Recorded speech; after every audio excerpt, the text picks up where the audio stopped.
G'day and welcome to the Grow a Small Business Podcast. I'm your host, Troy Truen. Each week, we speak with an owner who has grown a business with 5 to 30 team members to something bigger. Diving into their numbers and unearthing the pain they've experienced, we explore what they did to overcome each barrier and what they would do differently from day one. Let's get into it. We'll have all the show notes and any resources mentioned in the cast on our website. Age 27, left a marketing role in corporate 5.5 years ago to start a consulting business focusing on branding, strategy and website design. Had the idea to try providing online courses and hasn't looked back. Launched within a few weeks of having the idea, her first course going live mid-2018. Now with 500 to 600 students in 10 countries, in her first year banked $40,000 from the courses. Last year grew that to $200,000. Compared with the first year of consulting of $100,000 selling her time.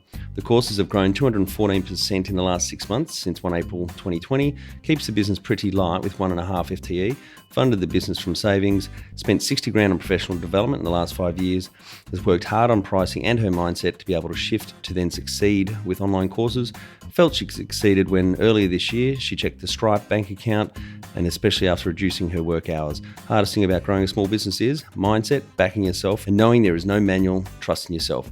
What Emily would tell herself on day one is, you can if you think you can. In episode 9, Ben talks about building their digital agency focusing on Shopify to 10 FTE and $1 million in annual sales. Welcome everyone. Today I'm interviewing Emily Osmond from Emily Osmond. Thanks for your time this morning, Emily. Thanks so much, Troy. I'm excited to speak with you. Let's start with how we know each other. That's another easy one. Peter, our podcast editor, has reached out and you've agreed to come on and have a chat about your business. So thanks for your time. Oh, pleasure. And I'm now a fan of the show. It's been great to have a listen to some episodes. Yeah, thank you. Tell our audience a bit about your business, where it's located, what it does and how it makes money. Sure. So I've been running my business for about 5.5 years. It started out as a service-based business, so offering branding, website, strategy. And then in the last 2 years, I have actually shifted my business model to run online programs. So I've had one online program for 2 years and another for about 5 months or so. And that's really now where most of my revenue comes from. Yep. I'm based in Melbourne and then we've got customers in about 10 different countries. Oh, fantastic. Yeah. And how did it start out? How did you kind of transition into this online space? Sure. So like I said, I was offering services. I quit my job without really having too much of a business plan. I had a few clients, really not enough to make enough money at that stage. Grew it pretty quickly, which was great, mainly through networking, I would say. But it got to a point where I was offering these different services and I was really looking at where do I want to take this business? I don't want to take on more contractors. I don't want to take on more clients. I don't want to do more projects. And I realized that the thing I enjoyed the most from my business was running workshops and really teaching business owners how they could do their own marketing rather than doing it for them. And by this stage, I'd heard about online programs and it just kind of all clicked together. Yep. And I thought, right, let's do this. Let's launch an online program. And so I'm a pretty quick mover. I had the idea and a few weeks later, I put the online program out. Wow. I got my first few students. Yep. And then these last 2 years have really been, I guess, eliminating some of the other services that I was offering and really going all in on the online program. Yeah. Yeah, great. So that's a pretty quick journey over the last, so you started effectively 2 years ago, would you say? Yeah. Yep. So June, I don't know, what was it? About July 2018. Great, 2018. And when you took that leap, getting out of the career, I don't know if that was a year or so before that, with the more consulting. How old were you when you jumped from corporate or having a career? Yeah, 27. Yep. 27. And that I was in that for 3.5 years with my service-based business. Yep. Yeah. And then pivoted. So about 5.5 years ago, you left corporate world. And That's right. It's been a ride. Yeah. Well, speaking of being a ride, do you have any key numbers you can share to illustrate the growth? Yeah, absolutely. So first year in business in my service space, I hit just on about $100,000. And then I really stayed there for the next 3 years or so. I then launched the online program and then that revenue stream in the first year, so that was 2018 to 2019, brought in about 40,000, which really wasn't enough. But the thing was, I loved it. I knew this was the space that I really wanted to grow. I also had 10 other different revenue streams in the business. So like I mentioned, I was still doing some of the branding, the web design, the copywriting, managing some event marketing and PR. Then the second year, so 2019 to 2020, we brought in 200K just from the online programs. Right. And by that stage, I just had 4 other income streams, Yep. which was speaking, doing a few workshops and events, a couple of consultations, and then some affiliate revenue as well. Yeah, fantastic. So that's where you're heading now, is really the online course. You're still whittling down some of these other activities that you... Yeah, that's right. So now it's really the 2 online programs. I have a little bit of affiliate revenue, and then I also do some paid speaking as well. So that's been a challenge, learning to say no, but it's something that I've realized the more I say no, the more I grow as well. That's good. Yeah. It's something that we came on a couple of years ago, that we launched the Distillers Institute online course 3 or 4 months ago now. And Anne Gigney, one of my co-founders there, had the Whiskey Academy for 4 or 5 years, which were in-person courses here in Tasmania for people wanting to start a distillery, and she was getting a bit drained by all the logistics and organising, etc., and people flying in, and it was a lot of work. And so I suggested to her a couple of years ago, look at online. So she did a test, did a pilot, got good traction, and then came back to the coffee table a year later and said, looks good, but I don't want to do it on my own. So we all jumped in, myself and 2 others, and we launched 3 or 4 months ago. We're now got 132 students in that course. And everyone's loving it. And the great thing that we love is that we can help a lot more people, not just in Tasmania, but all the mainland Australia. We've got students around the world as well. So the reach is better, and we're just loving it. It's pretty exciting to be able to offer your knowledge, your skills, create a community, and there's no limit on it, which is really exciting. Yeah, absolutely. Any other numbers on growth to help with the team? Like, have you got, what about FTE? Do you assume it's just yourself and you use contractors? That's right. Yep. That's right. So in terms of who I have on the team right now, I have so one customer support manager. She works about 1 hour or so a day during the week. I have a marketing assistant. She's a couple of hours a week. I have a bookkeeper, another couple of hours a week. Podcast producer, so another couple of hours a week. I have designers that are more project-based. So at the moment, I've engaged a designer. She's redoing my website, doing a brand update. I then have an ads manager that I brought on about 3 months ago. So she's on a retainer each month as well. So altogether, it would come to about a part-time position there altogether. Well, that's great. It's you're using the right resources or people with the right skills part-time. And you're keeping, I guess, the team pretty light. So you've got a really, slim business to get on with what you love doing. And that's something I've been focusing on as well, just the profitability. And we can discuss that a little bit later, but I have put the prices up, and it's been an interesting time doing that and adjusting the marketing to support the conversion rates, but it has boosted the profitability a lot in the business, which is really good. Let's maybe dive into that, because that was a very interesting discussion I had with my 3 co-founders at the Distillers Institute, was the pricing. Because as you probably know, and I did early on in my career, you start often with a low-cost mentality. We'll compete on price, and we didn't understand what we valued. And it took a bit of listening to podcasts and other people that are in that space already. And my online course mentors are in Queenstown, New Zealand, and they, in their words, teach bogans how to tune cars.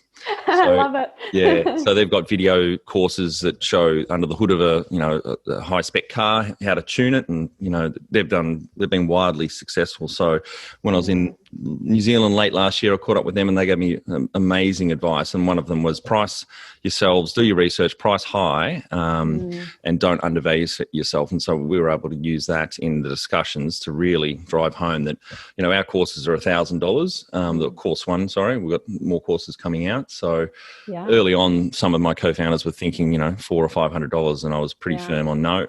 We know a lot of stuff. We've got 30 years combined experience in the distilling industry between us, so we need to be charging the right price. So maybe talk a bit about your pricing journey. Oh yeah, it's changed a lot. So when I first launched, I did a special. So for the membership, the Modern Marketing Collective, I offered $197 for 6 months, and also $49 per month. And it would have been about 90% or so took up the $197 for the 6 months.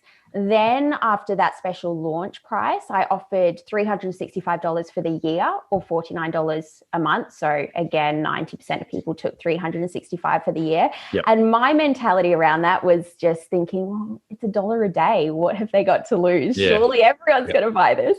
After that, so I offered that for a little while. And then what I found worked quite well is doing a price rise promotion. So every time I put the price up, I do a promotion. Yep. So after that, I kept it on the $49 a month, but went up to $497 for the year. And another area that I've had a challenge in is definitely looking at what other people are doing and then thinking, right, well, that must be the way to do it. Yep. So I was offering that for a little while. Towards the end of last year, I went up to $670 for the year and $67 a month. Again, that was a price that I was seeing in the market. And I stayed with that until end of June this year, 2020. And then I guess I gave myself a bit of a talking to. I looked at the amount of money that I have invested in my professional development, in my own education. I wasn't scared to spend. Yep. And I also just looked at the business and also, in a way, almost the mindset of people when they pay $67 a month. And really, just as a generalization here, but the level of commitment that someone has. And I actually found that I started almost getting a little bit resentful and just a little bit numb when people bought. Because to me, it was just like, I don't know, it was like, okay, $67, that's great. I know some of these people are going to be leaving. I want people, when they buy, to be a little bit more scared. And then to make that decision and then be all in and committed. It's amazing that the psychology around pricing. There's a great book by Robert Cialdini. I don't know if you've read it, called Influence. There's many great examples in that on pricing. I think there was one where a jewelry shop owner in the Hamptons in the US, when it was going on holidays, and there was this expensive piece of jewelry that hadn't sold for months, and she wanted to clear it out. So left a note for her team to reduce it by half. And so she got back a week or so later and was pleased that it sold on the first day. And the staff member said, yeah, we got like double the price that we had on it. And she said, no, I asked you to halve it, not double it. So whatever the note said was misread. And it was that pricing, people equate often, if it's a high price, it must be good. So I think that's really important, as well as the commitment, like you said. But people put some coin down, they're going to be a lot more committed to going, right, I need to get a return on this. So pricing is a fascinating thing. I've got a pricing expert on in a couple of weeks, actually, talking about the importance of pricing and, a lot of things around that. It's so powerful, especially online, business models like yourself. That's it. So I put the price up actually made two changes. So I put the price up from $670 to $1,997, and it's a membership. So that's a monthly fee. And then something else I did was, rather than offering it monthly, so month to month, it's now you can pay the payment plan, but it's over a 12-month period. So really people are buying into a 12-month membership. So again, it is definitely a high level of commitment I'm asking from people, but to me it feels great. And I can see, in terms of the people that we're attracting, that they're just the perfect fit, and they're ready to do the work as well. Maybe talk to that. What type of people are doing the course, and then also what are you doing to target them specifically? For sure. So my ideal customers, really, I work predominantly with women. They're starting their own business. So normally in the earlier stages of business, and typically home-based businesses.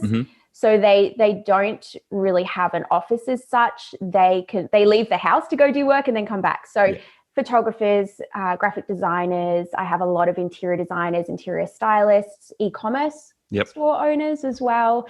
So that's really the predominant type of business.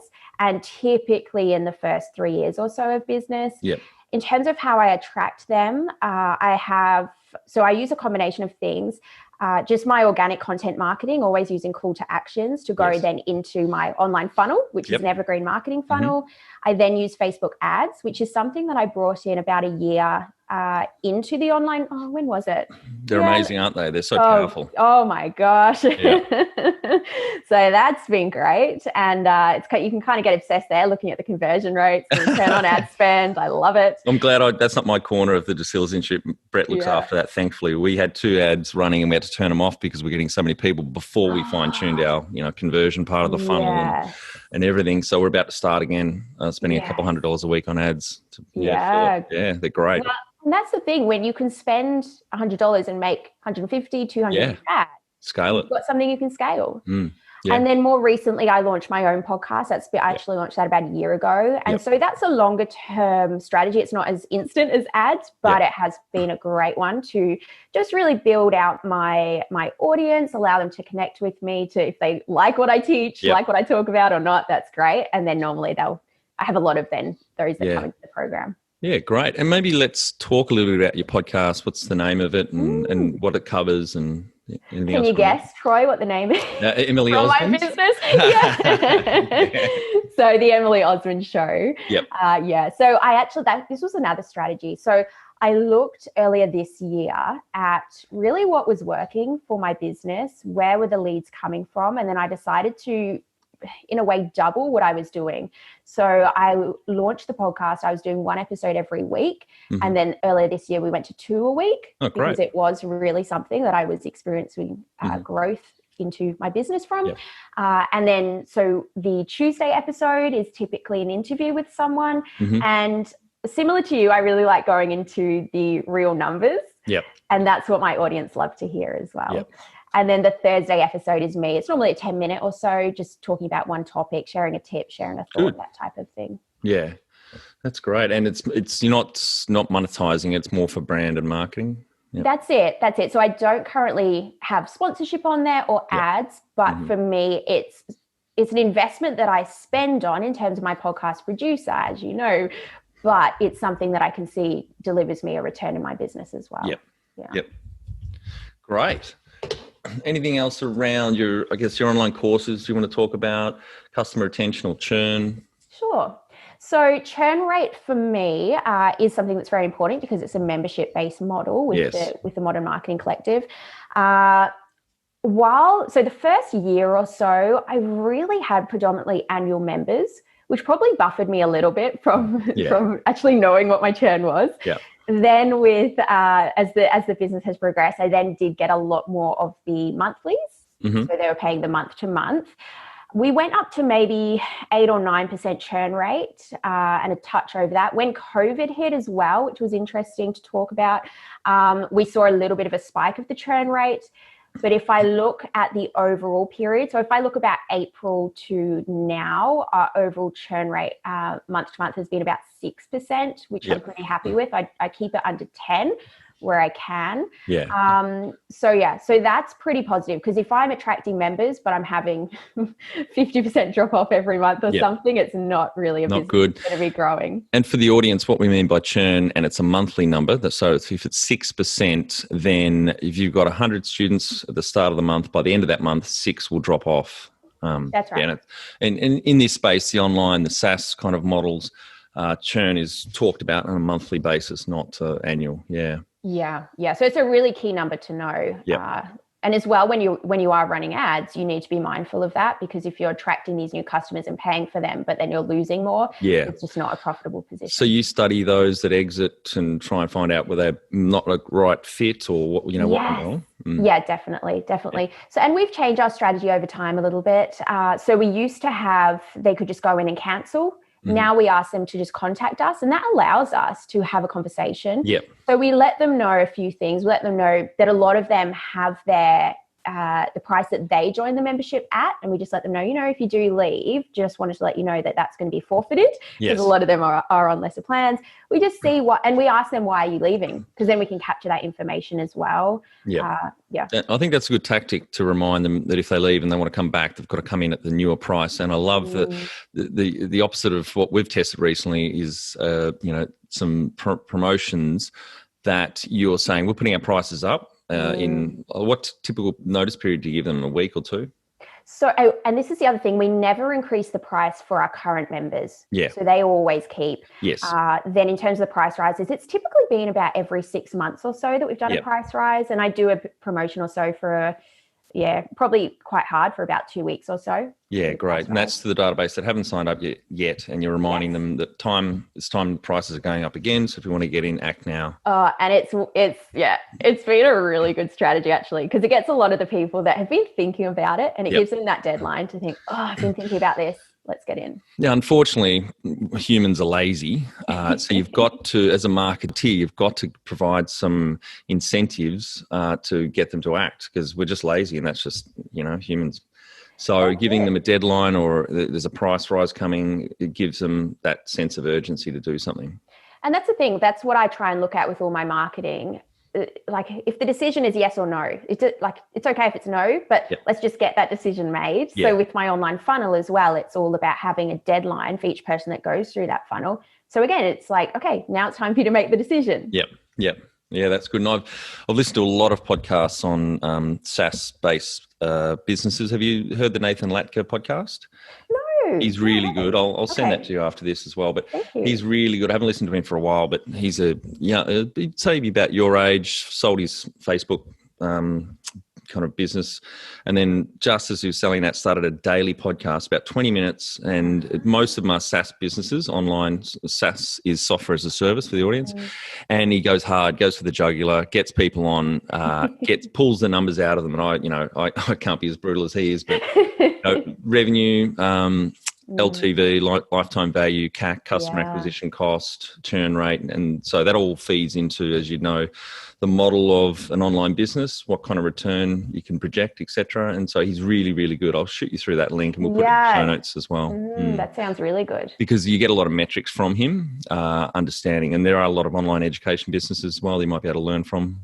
Yeah, absolutely. It's just, and once you get into it, it is really about knowing all those numbers. Yes. And that's something I've had to learn as well, knowing the data, because that's the only way that you can really have something you actually know what you're controlling, what to do more of. Yeah, that's right. And what to focus on. And there's a lot of tips that just fall out of those conversations with Nathan of what people have done to fix their churn, for example, just small ideas like the one you've just presented then about get them to contact rather than just allow to auto cancel, because you have the conversation and the other point of reminding them if they come back in there, they can't keep that price. So that's really smart. Yeah. Something else we do is before the annual renewals, I have 2 emails that go out as well. Yep. So a month out and then a week out. And in those emails, we actually remind them of all the great features they get. Yep. And then I've also started adding in it's almost like a second year program. Mm-hmm.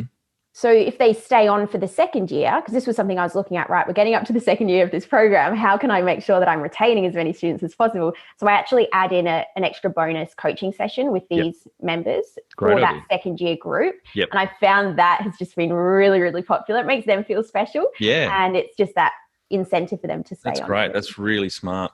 Actually, did you mention before in your numbers, like how many students roughly you've had through the courses, or? Oh, I don't have that exact one. I think it may have been 500 or 600. I currently have 400 students in there, so paying monthly. And then we did have a big growth during this year, really, with those different strategies. So like I said, doubling the podcast episodes. I brought on an ads manager to manage that for me. Mm-hmm. And then also just me kind of doubling down on my content as well. So we saw a 214% increase from April 1st to September 17th, which is number of students. Great. Yeah, I think you're well positioned, because there is, I believe, a structural change in the workforce. People were already moving towards, wanting to work for themselves, but I think COVID has pushed that even further. And a lot of people realize that job security is not always there when a big crisis like that has hit. So I think a lot of these industries that and with the Distillers Institute as well, we saw a big bump. So I think we're well positioned to help a lot more people. Absolutely. When was the moment you felt like you'd succeeded? Oh, what a question to ask a business owner. Yeah. So it is something that I try and be mindful of, because I'm sure many people can relate. You set a goal, you achieve it, you keep on moving.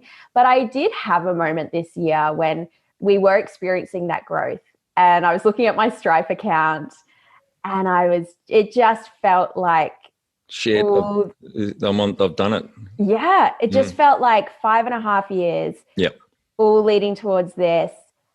Seeing that, like, the revenue come in, it just did feel like, wow, okay, it's like, we've done it. This is amazing. And all while, to me, it's important that I don't want to build a business that requires me to work crazy hours. Yep. That requires me to be stressed. And so during this growth period, I was almost working less than I ever had because I'd simplified the business, and then the revenue was really, really growing.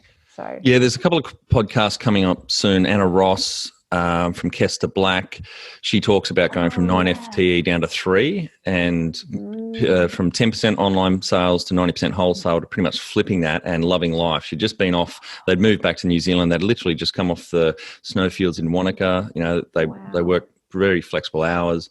And also Tina Tower, who you know, she also talked about just the lifestyle now after building the first business up to 35 franchisees. She talks about now, going into the online space and the coaching, et cetera, just how much simpler her life is and less stressful. So important. That's it. So yeah, that was a pretty cool feeling, but almost straight away, it's like, okay, let's set the next goal. That's it. I do love that feeling of I come out of a meeting and check my phone and there's a sale from one of our courses. Yeah. It's just happened while I've been in a 2 or 3 hour meeting. It's great. Yeah. It's a bit addictive. You're just like, it is. And then something I do, which is what I teach my students, because I find it quite helpful for me, is it's not a financial or accounting kind of system, but every day I'll write down just in a notes app on my phone what I've made for the day, what's come in. And because I'm competitive, as I'm sure a lot of us are, and it's kind of like, okay, what was today? And then how can I get more tomorrow? Yeah, great. And what does success look like to you? Yeah, so success for me, this is something that I really had to get real with myself about. So with the first type of business I had, it was almost like an agency. I was working on different client projects. I had different contractors working for me. But when I looked forward, the business to grow, it looked like me really having more clients, which felt a bit like having more bosses, having more deadlines I had to meet. And it was like, right, do I move into an office and have staff? And that didn't appeal to me.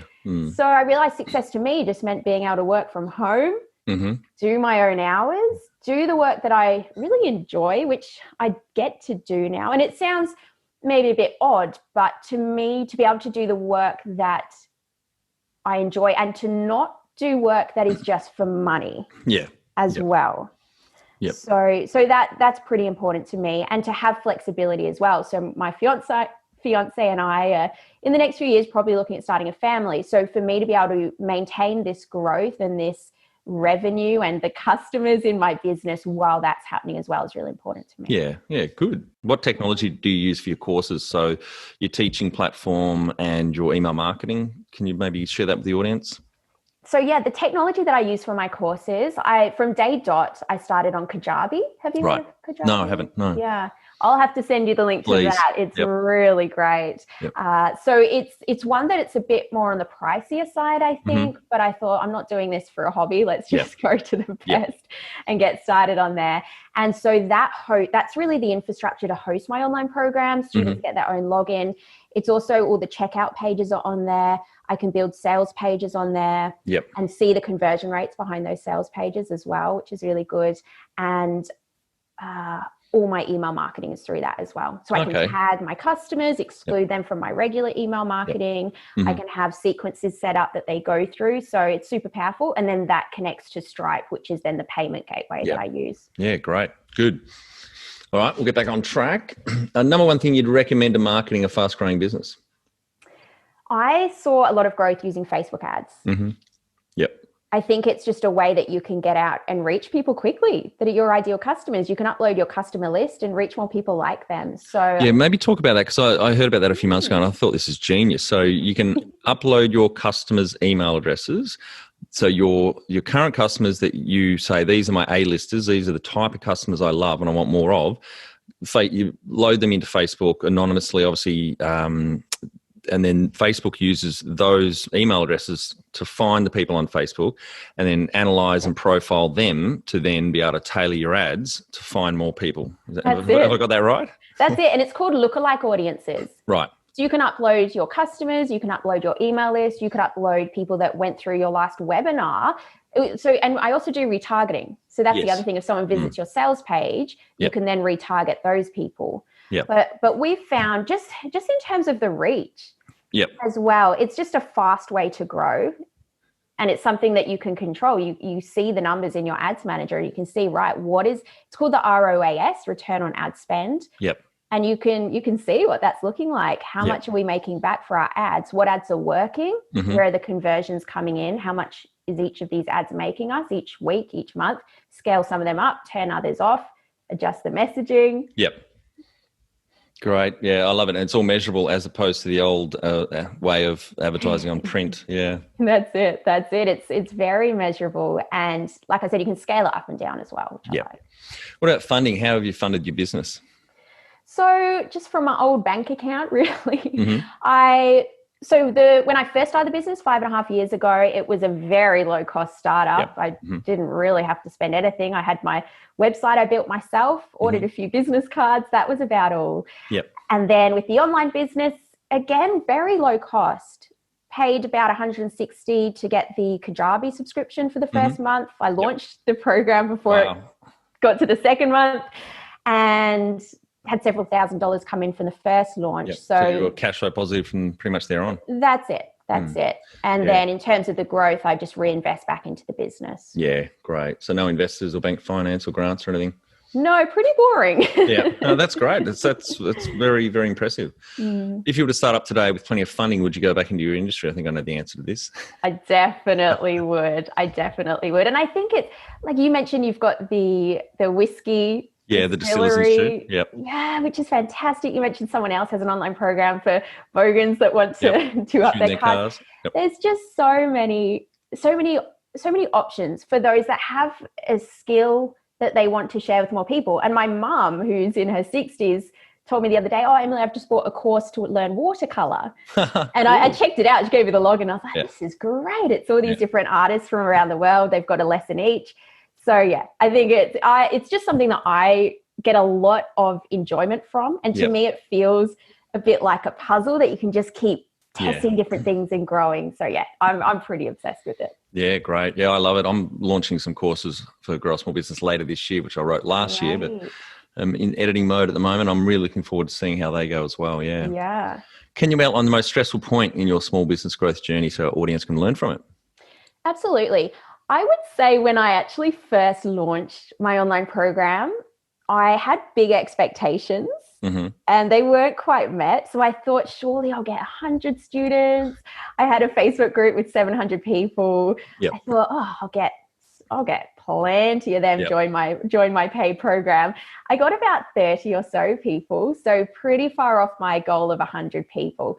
Wow. But if I looked at my email list, which is really a pretty powerful measure of how many people you get, I only had about 200 people on there. So it was overall a pretty good conversion rate, pretty standard, but it blew my confidence. And then I got into the trap of looking, okay, well, what are other people doing that are more successful than me? And thinking, okay, well, I'll just try that they're doing and I'll try and be someone more like them, thinking that was the way to get success. So that, I would say it almost took me 6 months of being stuck in not a great mindset, pretty low confidence, until I kind of dug myself back out of that and got into, okay, let's do this. Let's just focus. Let's keep growing this. Yeah, great. What area in business do you feel you had to work on the most to add the greatest value? A couple of things. One is just the mindset side of things. I think it's the number one thing that can hold us back as small business owners, online business owners. Yeah. Like we can know all the different strategies, but if we've got the wrong mindset, if we have kind of a mindset of lacking rather than abundance as well, thinking, well, they've got more students, there's less for me. And then the other thing is boundaries. So actually knowing that my course is enough, people don't all have to absolutely love me or they don't need 100% of me. They'll get enough just from that course. I don't have to keep over delivering. And that was another thing with the price point too. I think just believing and knowing the value of what was inside the program too, to put the price up. So that's an ongoing thing. And I look at other people and I see the amount that they charge. And I know that I'm more than happy to pay that. So it's just then looking back at myself and thinking, okay, well, come on, Emily, let's take yourself a bit more seriously and back yourself. And, you've got as much to offer too. Yeah. Yeah. And what have you enjoyed least about managing the fast growth? I think sometimes just the decisions, because they're all my decisions that I have to make. Yep. And so sometimes that just gets a little bit like, can someone else just come in and make decisions for me here? Yeah. There's a bit of pressure. Yeah. But at the same time, it's nice to have the control. But yeah, sometimes it's like, okay, what am I meant to do here? There's no manual either. Yeah. So yeah. And what do you love most about growing a small business? I enjoy the relationships with my customers. That can be really, really fun. And the more it grows, the more I see them building relationships. It was quite funny. I was doing a coaching session the other day with my students, and they mentioned how they had set up this group chat together. I was like, oh, where's my invite? But they've all linked up, and they kind of have their own business chats, and it's really lovely. So that's been really cool to see those, because business can be lonely, as we all know. And so for them to have built some really strong connections, and a lot of them said like they've never met each other in person, especially thanks to COVID. Yep. But that's been really, really special. And then the other thing I love most is the control, the experimentation I can do, the agility of it as well, versus when I was working in corporate, it's a slower machine and there's bureaucracy and that type of thing. So I love the way we can be nimble and move fast. Yeah, me too. What's been the biggest mindset shift for you? It's been actually looking at my numbers and knowing my numbers. I at school was not a maths person. I was the humanities person, good at English. And so overcoming that mindset that I'm no good at numbers, and then from that, just burying my head in the sand, which is what I did for that first year or so of running the online programs too. I just felt like it was too scary or hard or confronting to get into, like even knowing these things like MMR, churn rate, that type of thing. So that's been massive for me to actually just face them. And now I love it. Yeah. It can be a bit addictive. MRR for the audience is monthly recurring revenue, which is another key metric in the online business kind of model. What's the number one habit you think a small business owner needs to develop and maintain? Something that I say to my students is for them to know their numbers. Yep. So when I've had a few comments and they said, oh my gosh, Emily, like my husband just did my books and I realized I've grown 30% in the last year. Yeah. And I said, that's great, but you should know that. You should know that while it's happening. So you know what's working for you. So that's something that I've also been updating in my own program, is drilling down a bit more on them taking responsibility, because it's something that I've had to learn. So them taking responsibility, knowing their numbers, whether it's having an accounting software or if they want to just use Excel or that type of thing, but to face them and understand them. Yeah, good advice. Jump over to growasmallbusiness.com and leave your details to get a short 2-minute email I send on Fridays to help small business owners like you become better leaders. I include some reading or professional development resources I've discovered in the last week. Can you talk to how you added people to the team, some wins, mistakes, and advice for those listening? Sure thing. When I first hired a virtual assistant, that was probably a year or so into my business. And she didn't last long because of me, because I thought, gosh, she's too slow. I'll just be quicker to do this myself. Yeah. Which is just... Did you give her any feedback and coaching? Oh, no, I was just like, right, well, that... No, she can't do it. I'll do it. Take it back. Yeah. That's it. So it was very my common. fault. Yeah. It's good that you can admit that, because a lot of people can't. Oh gosh, yeah. And that's what I say as well to my students. It's going to be hard for you when you first take someone on, because they won't do it your way. Yeah. But you've got to get through that. It's going to take you longer to start with, but then, oh my gosh, another thing that I'm addicted to is hiring people, contractors. Like, what else can I outsource? Yeah. So that's something. And knowing, even though it's something I could do, is that the best use of my time? Yes. For instance, with the ads, I was getting a pretty good return, but I thought there's someone that specializes in this that I can bring in, and it frees up my time too. Yeah, absolutely. Totally agree with that. What are some things you'd recommend to building a sustainable and kick-ass culture? Hmm. It's probably a little bit hard for me to say because Yeah.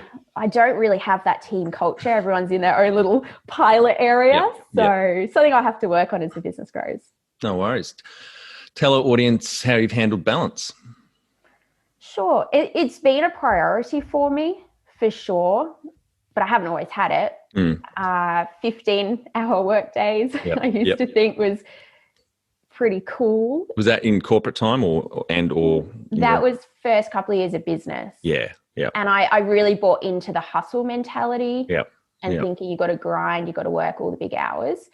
Because and this is something I've had to work on, is almost feeling guilty now that my business doesn't require a lot of hours. It's interesting. And I feel like, I don't want to post things on social media where I'm out in the day going on a nice walk or something like that. But it's the way that I have specifically built my business to allow me to have a lower number of working hours. But it's still, like you said, I find it hard because we love what we do and it's hard to stop. So I have to put structures in place, like taking my dog on a bushwalk every day, hanging out with friends, going out for beers, obviously hanging out with my daughter week on, week off. So that's great. Having hobbies. That's it. And that's something I'm still working on, because I feel like at the same time, my business is my hobby. I wake up on a Saturday and I want to work on it. I'm sure your fiance's not happy about that. It's the weekend. We're going to hang out. He's just as bad, actually. So that's why we got to work on it. We got to work on it. What about professional development? How much have you invested in yourself over the years? Spent about $60,000 in the last 5 years. Right. So I spent about $14,000 in the first year, which was no small investment. That was in a 12-month business course. Flew up to Sydney every 2 months for workshops for that. Learned a lot and built some really great relationships that opened my mind to a lot more. I was living in regional Victoria and didn't really have any friends that were running their own business. Maybe had a couple, but they were running very different businesses. So that was really good. And then, spent more over the years. I've just invested another $12,000 or so in another online program just to help me up-level my skills. I thought, I want to be growing fast. Let's keep growing. What else do I need to learn, and what's the quickest way to get there? So is that more focused on marketing or growth hacking? Yeah. So online funnels, really specifically growing an online business and doing it without launching, which is something that I've done. It's more been on the evergreen style model rather than launching. So important evergreen content. So words you can write that can live on the internet for several years. It doesn't date. It's really powerful because you don't have to touch it again, and it can often work in sequences and sales funnels. You don't have to go back. Yeah, so I'm excited to dig into this course. I only joined a month or so ago, so it's good. Great. And have you had any mentors or coaches along the way you can talk about? Yeah. So first started the business, I had a couple of business friends. I would just ask them out for coffee. Well, they weren't my friends at the time, but I asked them out for coffee, and they were really great. They had a few years in business. I've often felt like I did lack a mentor in business. I haven't really had a coach as such, but I have just joined different online programs. So that's kind of been my journey. And do you have a board of directors or advisors? No, apart from my fiance, that's very helpful. Good. All right. Emily, we're on to our final 5 questions. What do you think is the hardest thing in growing a small business? The mindset side of it, I would say, backing yourself. And also knowing that there is no manual to follow as such. So trusting yourself too. Favorite business book which has helped you the most? First one I ever read, which is 4 Hour Workweek, which is probably why I started out a bit like, let's grow the business, but not work like crazy. Tim Ferriss, that's a great book. And I love the bit because he goes to London. He's got a bulk nutrients business, protein business, similar to Ben Crowley, who I've had on the cast here.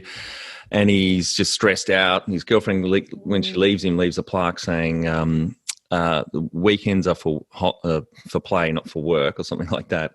And he goes to London for a holiday for a few months and has a breakdown while he's there. And he ends up traveling Europe for 6 months, comes back, the business is bigger than when he left it because he was out of the way. Yeah, that's it. And trust, he really talks about trusting other people too. Yes. Yeah. It was a big leap for him. Yeah. Any great podcasts or online learning tools you use for your own professional development? There's a lot of different ones. I would say starting out in the online space, what's it called? Online Marketing Made Easy by Amy Porterfield. Oh, she's great. Yeah. And Gold Digger by Jenna Kutcher. So if Right. anyone else is kind of starting out in the online space, those ones can be pretty good. I'm trying to think what ones I listen to now. I listen to so many different ones. Yeah. Yeah. One tool you'd recommend to help grow a small business? Xero online accounting software. I love Xero. Yeah. So good. And finally, my favorite question, what would you tell yourself on day one of starting out? I would say you can if you think you can. Something that's always served me and that I always try to remember. So if you're not going to be able to achieve anything if you actually don't believe it's possible. So that's the first kind of barrier you have to get through, is actually believing, if you believe it's possible, you'll find a way to make it work. Yeah. No, totally agree with that. Emily, that was fantastic. Thanks for your time today. I really appreciate it. And I think the audience will get a lot of value out of hearing your journey and your advice. And we're glad you came on today. I appreciate you having me. Thank you so much, Troy. No worries.